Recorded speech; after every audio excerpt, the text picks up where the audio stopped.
제가 이 목동중앙교회에 온 지 오늘로 딱 일주일 되었습니다. 제가 지난주 수요일에 이사를 했습니다. 제가 일주일 동안 목동중앙교회에서 이렇게 사역을 하면서 또 우리 몇몇의 성도님들, 아직은 많은 분들하고 인사를 나누지 못했고요. 몇몇 분들과 이렇게 인사를 나누고 예배에 참석하여 이렇게 예배를 드리다 보니까 제 마음 가운데 그런 생각이 들었습니다. 그것이 뭐냐 하면 이 교회는 참으로 따뜻한 교회구나라는 그런 생각이 들었어요. 지금 겨울철이라서 밖에 날씨가 굉장히 춥지 않습니까? 근데 그 추운 날씨를 뚫고 제가 지난주 수요 예배 그리고 지난주 금요 비전 집회 참석하면서요. 또 매일마다 새벽 기도에 나오면서 이 기도의 불이 너무나 뜨겁구나. 그래서 이 훈훈하구나, 따뜻하구나라는 그런 생각이 들었습니다. 그래서 우리 이 목동중앙교회를 섬기시고 또 이 교회 가운데서 여러모로 쓰임 받으신 우리 모든 귀한 그 성도님들이 그 삶에 하나님의 은혜가 충만하시기를 축복합니다. 제가 오늘로 이 목동중앙교회에서 처음으로 설교를 하게 되었습니다. 무슨 말씀을 나눌까 고민을 했을까요? 아니면 하지 않았을까요? 예, 당연히 고민을 했겠죠. 당연히 고민을 했는데요. 무슨 말씀을 나눌까 고민을 하던데 요즘에 제가 새벽기도에 나오니까 저희 새벽기도가 시편 강해를 목사님이 하시지 않습니까? 근데 성전에 올라가는 노래라고 해가지고 시편 120편부터 쭉 이어지는 그 부분을 강해를 하고 계십니다. 제가 그 말씀을 들으면서 새벽마다 그런 생각을 했습니다. 성전에 올라가는 그 순례자들의 마음은 어떠할까? 그 순례자들은 어떠한 마음을 가지고 그 성전에 올라갈까라는 그런 생각을 했습니다. 그러면서 또 한 가지 든 거는 지금 나의 마음은 어떠한가? 또 지금 우리의 마음은 어떠한가라는 것이었습니다. 성전에 올라간다라는 것 어떤 면에서 보면 예배를 사모하여서 그 예배의 초속 가운데 우리가 나아오는 것일 텐데 예배에 나아올 때마다 우리의 마음은 어떠한가라는 그런 부분에 대해서 고민을 하면서 오늘 이 말씀을 준비를 하였습니다. 그래서 그 말씀을 통해서 성전을 향한 우리의 마음이 어떠해야 하는가에 대해서 예수님이 말씀하여 주신 그 교훈들을 통해서 우리가 한번 점검을 해보고 생각해보는 시간이 되었으면 좋겠습니다. 그래서 말씀의 제목은요, 성전을 향한 우리의 마음이라고 제가 정했습니다. 우선 본문에 대해서 설명을 드리면은요, 본문은 우리가 잘 아는 것처럼 성전 청결 사건이라고 보통 부르지 않습니까? 예수님께서 성전에 올라가셔서 그 성전에 있는 그 지저분한 것들을 싹 내쫓으시고 그 성전을 정결하게 또 청결하게 하시는 그 내용입니다. 물론 이 성전 청결 사건은요, 이 요한복음에만 나오는 것은 아니고요. 우리가 흔히 공관복음이라고 하는 마태, 마가, 누가복음에도 등장을 합니다. 근데 마테마가 누가복음에는 말씀의 뒷부분에 나옵니다. 그래서 이거 여러 신학자들은 예수님의 사역 후기에 이루어진 성전 정결 사건이다라고 보고 있고요. 오늘 이 요한복음에 등장하고 있는 이 예수님의 성전 청결 사건은 예수님의 사역 초기에 이루어진 것이다라고 그렇게 보고 있습니다. 시기는 유월절이 다가오는 시기고요. 예수님께서 그 예루살렘으로 올라가셔서 그 성전 안에서 제사에 쓰이는 그 짐승들을 팔고 있는 자들을 내쫓으시고 또 그 안에서 돈을 바꾸고 있는 그 자들을 내쫓으십니다. 왜 내쫓으셨을까요? 그거는 조금 있다가 뒤에서 말씀을 더 나누면서 생각해 보기로 하고요. 그리고 뒷부분에 보면은요, 18절에 보면은 유대인과 대립하는 부분도 나옵니다. 예수님께서 그렇게 내쫓으시는 부분을 통하여서 유대인들이 예수님 왜 그러십니까? 왜 내쫓으십니까? 라고 했을 때 예수님께서 말씀을 하시죠. 그 유대인들에게 말씀을 하십니다. 이 성전이 무엇인지를, 이 성전이 어떠한 것이 중요한지를 예수님께서 말씀을 하고 계십니다. 근데요, 이 부분들이요, 당시로 한번 되돌아간다라고 생각을 해보면은요, 당시에 제자들이 예수님께서 성전을 딱 이렇게 깨끗이 내쫓으시고 청결하게 하셨을 때에 예수님이 왜 그러셨을까라고 생각을 했을까요? 아마 그렇지 않은 것 같습니다. 그래서 오늘 말씀 22절에 한번 다시 보시면은요. 죽은 자 가운데서 살아나신 후에야 제자들이 이 말씀하신 것을 기억하고 성경과 예수께서 하신 말씀을 믿었더라. 죽은 자 가운데서 다시 살아나신 후에야. 그러니까 예수님께서 성전을 청결하실 때는, 성전을 깨끗이 그 안에 있는 더러운 것들을 다 내쫓으실 때는 제자들이 아마 어안이 벙벙했을 것입니다. 아, 주님 왜 저러시지? 라고 생각했을지 모르겠지만 죽은 자 가운데서 다시 살아나신 후에야, 예수님께서 그 부활하신 후에야 그 제자들이 아, 그때 주님이 그래서 이러셨구나 라고 그것을 믿게 되었다라는 것입니다. 저는 우리도 또한 그 부활 신앙을 다 믿는 분들 아니겠습니까? 그래서 이 말씀을 상고해 보면서 이 말씀 가운데 예수님이 왜 그러셨는지를 한번 살펴볼 수 있기를 원합니다. 근데 제가 말씀을 계속해서 이렇게 묵상하다 보니까요, 새 무리가 등장을 하는데 그 새 무리에 한번 포커스를 맞추게 되었어요. 그 새 무리가 누구냐면은요, 소와 양과 비둘기를 파는 사람들, 그리고 돈을 바꾸는 사람들, 그리고 유대인들, 그 표적을 구하는 사람들입니다. 한마디로 얘기하면 예수님께 질타를 받은 사람들입니다. 예수님께 왜 질타를 받았는지 한번 살펴보면서 그럼 우리는 성전을 향한 우리의 마음은 어떠해야 되는가에 대해서 한번 생각해 볼 수 있기를 바라는데요. 첫 번째로는요, 소와 양과 비둘기를 파는 사람들입니다. 여기서 말하고 있는 소와 양, 비둘기는 무엇입니까? 제사에서 제물로 드려지는 그냥 제물인 것입니다. 제사에 필요한 필수 요소인 것입니다. 근데 지금 시기가 유월절을 앞두고라고 돼 있어요. 유월절이 얼마 남지 않은 상황. 유월절은 이스라엘 민족에게는 최대의 절기입니다. 그 애굽 땅에 있던 이스라엘 백성들이 하나님의 손에 이끌려서 건짐을 받은 것을 기념하는 날, 그날이 바로 유월절 아니겠습니까? 그래서 양을 잡아서 그 양의 피를 문 임방과 좌우설주에 바르면 그 집은 그 죽음의 성령이, 그 죽음의 사자가 넘어간다라는 것을, 그걸 뜻하는 것이 바로 이 유월절입니다. 이스라엘 백성들에게는 가장 큰 절기 중에 절기인데요. 이 유월절은 그 이후에 어떻게 지켜졌냐 하면은요, 성전으로 모이는 거예요. 예루살렘 성전으로 모여서 그 성전에서 제사를 지내므로, 제사를 드림으로 그 유월절을 기념하여 지키는 것입니다. 근데 이때는 예루살렘 안에 있는 사람들만 모이는 것이 아니고요, 이스라엘 전역에 있는 그 사람들도 그 모이고 또 로마 지역까지 있는 그 멀리 있는 지역에 있는 사람들까지도 모이는 것입니다. 우리는 그들을 바로 순례자라고 부르는데요. 굉장히 먼 거리에서 오기 때문에 그 제물로 삼을 짐승을 데리고 온다라는 것은 아마 거의 불가능하다라는 생각이 듭니다. 그렇기 때문에 이 성전 안에서 그 제물로 삼을 짐승을 파는 것 아니겠습니까? 그 순례자들을 편의상, 그 순례자들의 편의를 봐주면서 그 안에서 그 제물로 삼는 짐승들을 파는 것입니다. 근데요, 저희가 한번 생각해 볼 것이 있는데 그것이 무엇이냐면요, 구약에서 말하고 있는 제사법 가운데는요, 짐승을 제물로 바칠 때 그 어느 하나의 수식어가 붙습니다. 그 수식어가 뭐냐 하면 흠 없는 짐승을 제물로 바쳐야 한다라는 것이에요. 흠 없는, 한마디로 얘기하면 구별된 그 제물을 바쳐야 한다라는 것이에요. 근데 지금 6월절이고요. 온갖 각처에서 많은 사람들이 그 성전 안에 모여 있습니다.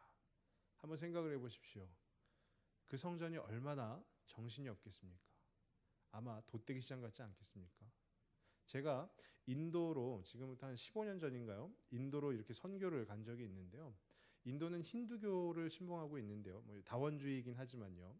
그 힌두교 신전 중에 하나인 깔리 신전이라는 곳을 한번 이렇게 땅밟기식으로 해서 간 적이 있습니다. 근데 때마침 그때가 바로 그 깔리라는 신인데요. 깔리에게 숭배하는 날이에요. 그러니까 그 신전 앞에 저희 선교팀이 가가지고 그 신전을 이렇게 한 바퀴 돌고 나오자, 기도하는 마음으로 들어가자 하였는데 그 앞에서 염소, 닭, 그 모든 짐승들의, 뭐 말씀 중에 이렇게 얘기하면 죄송합니다, 목을 따가지고요. 그래서 그 쏟아지는 피를 받쳐서 그 안에, 신전 안에 그 피를 막 뿌리는 그런 행위들을 하는 모습을 제가 보았습니다. 근데요, 그 인도 깔리 신전 앞에서 그 짐승을 잡고 하는 그 모든 일련의 일들이 정말로 소란스럽고 정말로 돗대기 시장 같은 그런 모습이었습니다. 정신이 하나도 없고요. 바로 옆에서 누가 무슨 이야기를 하는데 그것이 잘 들리지도 않을 만큼 소음이 너무나도 팽배하게 있었습니다. 물론 그 깔리 신전과 같지는 않겠지만 지금 이 유월절을 앞둔 예루살렘 성전도 아마 그와 마찬가지 아니겠습니까? 온갖 각처에서 모인 수없이 많은 사람들이 나도 소 한 마리 주쇼, 나도 양 한 마리 주쇼, 나도 비둘기 한 마리 주쇼 하면서 야 이거 얼마야 하면서 거기서 돈을 계산하고 있을 것이고요. 얼마나 정신이 없겠습니까? 그렇다라고 한다면 그 재물 가운데서 우리가 흠 없는 것을 구별해낼 수 있겠습니까? 아마 하지 못할 것입니다. 우리가 옷 한 벌을 산다 하더라도요. 만약에 백화점 이런 데 가면은 여유 있게 고를 수가 있겠죠. 점원이 막 따라다니면서. 근데 한번 생각을 해보십시오. 90% 할인 대방출하는 그 창고에 가가지고 우리가 옷을 산다라고 하면은 너도 나도 질세라 막 옷을 막 부여잡고 이게 맞나 저게 맞나 하면서 살펴보지 않겠습니까?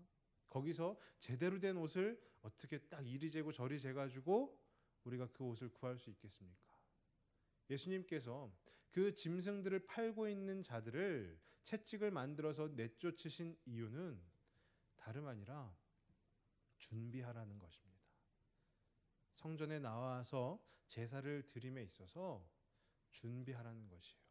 아무런 준비 없이 아무런 준비함 없이 그냥 순례자라고 해서 그 순례의 길을 와가지고 성전에 와서 성전 앞에 가면 모든 게 다 있으니까 그 성전에 가면 우리가 그냥 돈만 주면은 그 제물로 삼을 수 있는 짐승들 다 팔고 있으니까 그냥 아무런 준비하지 않고 마음에 준비하지 않고 성전 안에 가서 그냥 이거 얼마요 해서 딱 제물 사가지고 제물 바치고 제사 지냈다라고 하지 말라는 것입니다. 준비를 하라고 말씀하시는 것이에요. 준비는 또 무엇입니까? 제대로 하라는 것입니다. 설렁설렁 하지 않고요. 제대로 하라는 것입니다. 성전이 지금 우리에게 따진다면 무엇입니까? 바로 교회이죠. 그리고 교회에서는 무엇을 합니까? 제사를 지내지는 않고 예배를 드립니다. 그러면 이 말씀을 지금 우리 가운데 한번 적용해서 본다면 무슨 말씀이 되겠습니까? 예배에 나옴에 있어서 준비하라는 것입니다. 아무런 마음 없이 예배에 나와서 그냥 이 자리에 앉아 있다가 말씀을 왜 이렇게 길게 하나? 아니면 저 목사는 되게 뚱뚱하네. 뭐 이렇게 생각하고 돌아갈 것이 아니라 오늘 이 예배 가운데서 하나님이 나에게 주실 은혜가 무엇인지 그 은혜를 사모하면서 나와서 기도하고 준비하여서 이 예배를 제대로 드리라는 것입니다. 간절히 바라기는 오늘의 이 예배 또한 우리 하나님 앞에 그렇게 제대로 드려지는 예배가 될 수 있기를 바랍니다. 어떤 형제가 있었는데요. 이 형제가 저와 예전에 신앙 상담을 하다가 그런 얘기를 했습니다. 토요일 밤 늦은 시간까지 그 컴퓨터 게임을 한 거예요. 교회에 굉장히 신실하던 친구였었는데 컴퓨터 게임을 토요일 밤 늦은 시간까지 하다가 아침에 불이 나게 달려와서 예배 딱 자리에 앉으니까요. 목사님께서 설교를 하고 계시는 그 강단 뒤로 그 게임의 화면들이 막 펼쳐지더라는 것입니다. 그래서 설교는 귀에 들어오지 않고 저기서는 어떻게 해야 되는데 이런 그 게임의 어떤 모습들을 생각하게 되었다라는 것입니다. 근데 어쩌면요. 우리 또한 마찬가지 아니겠습니까? 요즘에 토요일 밤엔 무슨 드라마가 하죠? 제가 찾아보니까 내 딸 금사월이라는 드라마가 아주 최고의 인기를 누리고 있다라고 합니다. 내 딸 금사월 저는 뭐 본 적은 없지만 주일 아침에 예배 자리에 딱 나왔는데 어제 그 금사월이 어떻게 했더라. 오늘은 원래 그 연속극들이 다 그런 거 아니겠습니까? 끝날 때쯤 되면은 다음 회를 기대하게 만드는. 그럼 주일 아침에 예배에 나와서 오늘 저녁에는 어떻게 또 그것이 펼쳐질지 막 기대가 되고 그렇습니까? 물론 뭐 드라마를 보시지 말라는 얘기는 아닙니다. 하지만 우리 안에 이 예배에 대한 그 성전에서 제사를 지내는 그 부분에 대해서 우리가 준비함이 있어야 된다라는 것입니다. 그 준비함으로 우리가 나아올 때 비로소 그 예배를 하나님께서 기쁘게 받으시고 우리 가운데 그 준비하시고 작정하신 은혜를 부어 주신다라는 것입니다. 바라기는요, 우리 모두가 그렇게 정성껏 예배를 준비하여서 온전히 하나님께 영광 돌릴 수 있기를 바랍니다. 두 번째로 생각해 볼 것은 돈 바꾸는 사람들입니다. 돈 바꾸는 사람들. 왜 그 돈 바꾸는 사람들이 필요할까요? 바로 성전세를 내야 하기 때문이에요. 이스라엘에서 건장하게 자란 남자라면은요, 누구라 막론할 것 없이 성전세를 내야 하는데요. 당시 예루살렘은 로마의 통치를 받고 있었습니다. 그래서 로마의 통치를 받다 보니까 로마의 그 주화, 그러니까 동전을 사용하는데요. 그 로마의 주화에는 로마 황제의 얼굴이 새겨진 것이에요. 근데 당시 그 성전의 당국자들은 이 황제의 얼굴이 새겨진 동전은 우리가 받을 수 없다. 이것은 우상이다라고 치부하여서 그 황제의 얼굴이 새겨지지 않은 튀리안 주화나 아니면 테트라드라쿰 주화, 좀 어렵죠.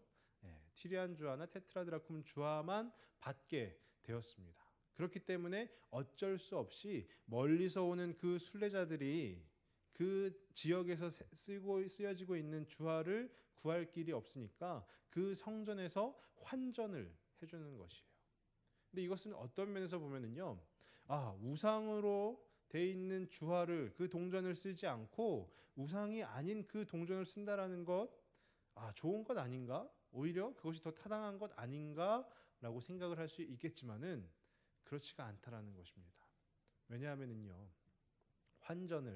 성전 안에서 환전을 하다 보니까 그 안에 조금씩 변질이 되어지고 있었다라는 것이에요. 그래서 문제가 하나 생겼는데 그 문제가 뭐냐면은요, 그 환전을 하는 환전상들이 수수료를 계속 높이 책정을 하는 것이에요. 그래서 돈을 한번 바꾸려고 하면, 성전세를 내기 위해서 돈을 바꾸려고 하면 우리가 지금으로 따지면은 성전세가 뭐 1,000원이다 해가지고 그 로마 돈을 가지고 와서 하면은 한 1,500원은 내야지 500원은 수수료로 떼고 한 1,000원이 이렇게 통용이 되는 그런 시스템이다라는 것이죠. 계속해서 변질이 되는 것입니다. 성전이라는 곳에 어떤 본질은 사라지고 그 안에서 변질이 계속 되다 보니까 그 안에 인간의 욕심들이, 그 재물에 대한 어두운 그 눈들이 성전 안으로 들어오기 시작했다라는 것입니다. 요즘 말로 따지면은요, 교회가 복음의 순수성을 잃어버렸다라는 것이에요. 그렇기 때문에 예수님께서 그 돈 바꾸는 사람들을 그 성전 가운데서 내쫓으신 것입니다. 교회가 지켜야 될 것이 하나 있는데요, 그것은 바로 복음의 순수성입니다. 복음이 아닌 그 다른 어떤 것으로 교회가 채워진다면 그 교회는 변질된 것이죠. 요즘에 안타깝게도요, 우리 교회가 세상 가운데서 많은 욕을 먹고 있습니다. 왜 교회가 욕을 먹을까요? 교회는 잘 하고 있는데 그런데 세상 사람들이 막 욕을 하는 것이겠습니까? 그렇지 않습니다. 교회가 그 복음의 순수성을 잃어버리고 점차 세속화되기 때문에, 세상처럼 되기 때문에, 그렇게 변질돼 가기 때문에 교회에 대한 기대를 가지고 있던 그 사람들이 교회는 그러면 안 돼라고 우리 가운데 경고로 주고 있는 것입니다. 근데 한 가지 더 살펴볼 것은요, 그 짐승들을 팔고, 제물로 쓸 짐승들을 팔고 또 그 돈을 바꾸는 그곳이 성전의 밭갓들이라고 표현을 하는 이방인의 뜰에서 이루어졌다라는 것입니다. 성전의 이방인의 뜰은 무엇이냐면요, 유대인이 아닌 이방인들이, 그 안에는 헬라인들도 포함이 되는데요, 그 이방인들이 순례자로 와서 그 성전에서 제사를 지낼 수 있는 유일한 공간이 바로 그 이방인의 뜰이라는 거예요. 하나님 앞에 나와서 예배드리기를 소망하는 그 사람들이 설 곳에 그 변질된 그 돈 바꾸는 사람들이 가득했다라는 것입니다. 저희는 이 말씀을 통해서 한번 생각해 보아야 할 것입니다. 만약에 저희 교회는 그런 일이 없겠지만 만약에 우리의 변질로 인하여서 교회에 나와서 기도하고 싶고 교회에 나와서 예배드리고 싶고 그렇게 하나님 앞에 나와서 경배하고 싶은 사람들을 우리가 그들이 설 곳을 막고 있는 것은 아닌가. 그들이 들어올 입구를 이 변질된 어떤 그 모습들로 인해서 우리가 막고 있는 것은 아닌가 한번 생각해 봐야 될 줄로 믿습니다. 복음의 순수성이라는 것은요, 하나님 외에 다른 어떠한 것을 구할 때 이루어지는 것입니다. 이 말씀 가운데 돈 바꾸는 자들이 하나님 외에 자기의 사리 사욕을 채우고자 그 수수료를 환전 수수료를 올렸을 때에 그렇게 변질되었었던 것처럼요. 하나님 외에 다른 어떠한 것을 우리가 구할 때 그 복음의 순수성은 변질되기 마련인 것입니다. 저는 간절히 바라기는 우리 교회가 이 목동중앙교회가 그 복음의 순수성을 절대로 놓지 않는 교회가 될 수 있기를 바랍니다. 다른 그 어떤 것, 막 세상의 어떤 좋은 것 그런 것들을 추구하는 것이 아니라 우리가 온전히 그 예수 그리스도를 통하여 우리 가운데 주신 그 복음, 그 복음의 순수성을 무슨 일이 있어도 지켜낼 수 있는 그런 우리 교회가 되기를 간절히 소망합니다. 마지막으로 살펴볼 것은요, 바로 표적을 구하는 사람들입니다. 예수님이 무리들을 그 짐승을 파는 사람들 또 돈을 바꾸는 사람들 다 내쫓으신 후에 그 광경을 본 유대인들이 한 말이 있습니다. 18절 말씀에 보시면은요. 이에 유대인들이 대답하여 예수께 말하기를 내가 이런 일을 행하니 무슨 표적을 우리에게 보이겠느냐. 왜 저들을 내쫓고 있는 것이냐. 지금 순례자들에게 얼마나 편리하게 그 봐주고 있는 것 아니냐. 근데 왜 내쫓고 있느냐. 그렇게 내쫓음이 무슨 표적을 우리에게 보이겠느냐라고 표적을 지금 구하고 있는 것입니다. 근데 이에 대해서 예수님의 대답이요. 너희가 이 성전을 헐라 내가 사흘 동안에 일으키리라 라고 되어 있어요. 근데 한 가지 안타까운 것은요. 이 유대인들과 예수님이 말씀 나누고 있는 이 성전이 서로 다른 성전을 이야기하고 있는 것이에요. 유대인들은 지금 자기들의 눈앞에 보이는 그 건물로 된 성전을 말하는 것이고요. 예수님은 성전된 자기 육체를, 자기의 몸을 가리켜서 말씀을 하고 계시는 것입니다. 그러니까 유대인들이 예수님의 말씀을 잘 이해하지 못했기 때문에 바로 반문을 하죠. 야, 어떻게 46년 동안 지은 이 거대한 성전을 3일 동안에 그걸 짓는가? 그건 말이 되지 않는다라는 것이요. 말이 안 된다라는 것이죠. 서로 성전을 바라보는 관점이 달랐기 때문입니다. 근데 예수님께서 말씀하신 그 3일이라는 것이 무엇입니까? 바로 부활입니다. 예수 그리스도의 부활. 우리가 믿고 있는 이 기독교 안에 물론 굉장히 많은 것들이 중요하지만요. 그 중에 아마 정말 중요한 것이 무엇일까라고 한번 한다면은 저 같은 경우에는 그리스도의 부활을 꼽겠습니다. 예수 그리스도의 부활이 없이는 우리의 구원이 설명이 되지가 않습니다. 그리고 예수 그리스도의 부활이 없이는 이 기독교 자체가 설명이 쉽게 되지가 않습니다. 그렇기 때문에 예수님의 그 부활이 우리 가운데 얼마나 중요한 것인지를 우리가 알고 있어야 된다라는 것입니다. 우리가 이미 구원받은 자들로서 그리스도께서 예수님께서 부활하셨지 알고 있지. 매년 부활절이 되면 그렇지 부활하셨지라고 지나갈 것이 아니고요. 그 예수 그리스도의 부활의 그 감격이 그 구원의 놀라운 그 은혜가 바로 오늘날 이 시간을 살아가고 있는 우리들 가운데에도요. 수시로 마음속에서 일어나야 한다라는 것입니다. 참 예수님께서 부활하셨지. 죄로 인해서 죽을 수밖에 없었던 나를 살리시기 위해서 그 그리스도께서 부활하셨지. 그 그리스도께서 그래서 나를 구원하여 주셨지. 참 감사하다. 라는 그 고백이 우리 가운데서 믿음으로 막 이곳저곳에서 우리의 마음 가운데서 터져 나와야 되는 것입니다. 그 부활 신앙은요, 우리가 믿을 때 이루어지는 것입니다. 아직도 이 세상에는요, 그 예수님의 부활을 믿지 못해서 아직 구원을 받지 못한 자들이 너무나 많이 있지 않습니까? 그것은 믿음의 문제입니다. 그 예수님이 부활하신 것을 나의 구주로 믿느냐 아니면 믿지 못하느냐라는 것이에요. 우리가 잘 아는 예화일 수도 있는데요. 어떤 목사님이 등산을 하시다가 발을 헛디뎌서 낭떠러지에서 떨어지셨답니다.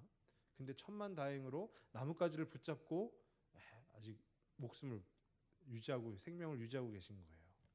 막 살려달라, 사람 살려요 하고 막 소리를 치셨겠죠. 근데 그때 뭐 우스갯소리니까요. 하나님의 음성이 들려서 너가 그 나뭇가지를 놓으면 살 것이다라고 했는데요. 아, 하나님 제가 목사인데 다른 방법은 없겠습니까? 근데 하나님께서 반복해서 또 말씀하시는 거예요. 너가 그 나뭇가지를 놓으면 살 것이다. 그랬더니 이 목사님께서 뭐라고 하셨는지 아십니까? 죄송하지만 하나님 말고 다른 분 안 계신가요? 라고 했습니다. 목사인 그 분 자체도 물론 만들어낸 이야기이겠지만은요, 그렇게 하나님을 믿지 못했다라는 것입니다. 근데 지금 우리들 가운데도요, 계속해서 그 믿음에 대한 점검이 또 그 믿음에 대한 고백이 일어나야 되는 것입니다. 어떤 표적들이 일어나가지고 그것을 보고 믿고 하는 것이 아니라 믿음은 들음에서 난다라고 하였으니까요. 우리가 계속해서 예배 가운데 나와서 목사님을 통해서 증거되는 그 말씀을 듣고 또 우리가 성경을 통해서 읽고 함으로써 그 안에서 우리가 예수님이 정말로 부활하셨구나라는 그 믿음을 우리가 받아들여야 하는 것입니다. 그렇게 우리가 믿을 때 우리가 진짜로 예수님을 믿는다라고 고백하고 그 믿음의 고백으로 힘차게 하나님 주시는 은혜로 하루하루를 살아갈 수 있는 것 아니겠습니까? 저는 간절히 바라기는요, 우리 교회 안에 많은 성도님들이 그렇게 믿음의 고백을 날마다 우리 주님 앞에 드리시길 간절히 소망합니다. 주님, 부활하셨군요. 제가 그것을 믿습니다. 주님, 나를 살려주셨군요. 제가 그것을 믿습니다. 라고 고백할 수 있길 바랍니다. 이제 말씀을 정리하려 하는데요. 우리가 예배라는 것을 놓고 생각했을 때요, 준비함으로 드리는 예배, 또 그 복음의 순수성을 잃지 않는 그 예배, 그리고 우리가 날마다 믿음의 고백으로 드리는 그 예배입니다. 성전을 향한 우리의 마음이 바로 이와 같았으면 좋겠습니다. 예배에 나올 때 그 예배 가운데 준비함으로 나와서 드리는 예배를 우리가 같이 드릴 수 있었으면 좋겠고요. 그 복음의 순수성을 잃지 않는 그 예배를 우리가 또 함께 드릴 수 있었으면 좋겠습니다. 그리고 그 믿음의 고백, 주님이 부활하셨구나, 주님이 나를 살려주셨구나라는 그 믿음의 고백이 우리 가운데 드려지는 그 예배를 또 우리 모두가 함께 드릴 수 있었으면 좋겠습니다. 그래서요, 우리 목동중앙교회가 다른 건 몰라도 정말로 예배의 준비를 철저히 하는 교회구나라고 소문이 좀 났으면 좋겠고요. 저 목동중앙교회 가면은 복음의 순수성이 정말 저 교회는 세상의 그 어떤 다른 교회들과는 좀 다르구나라는 그 소문이 또 들렸으면 좋겠습니다. 그리고 저 목동중앙교회 가니까 정말로 믿음이 너무나도 좋은 그 신실한 성도들이 가득하구나라는 그 이야기가 우리의 귓가에도 들릴 수 있었으면 좋겠습니다. 간절히 바라기는 우리 교회가 그런 교회가 되도록 우리가 준비하고 복음의 순수성을 잃지 않고 믿음의 고백으로 드리는 그 예배 가운데 함께 나아가는 우리 모두가 되기를 주의 이름으로 축원합니다.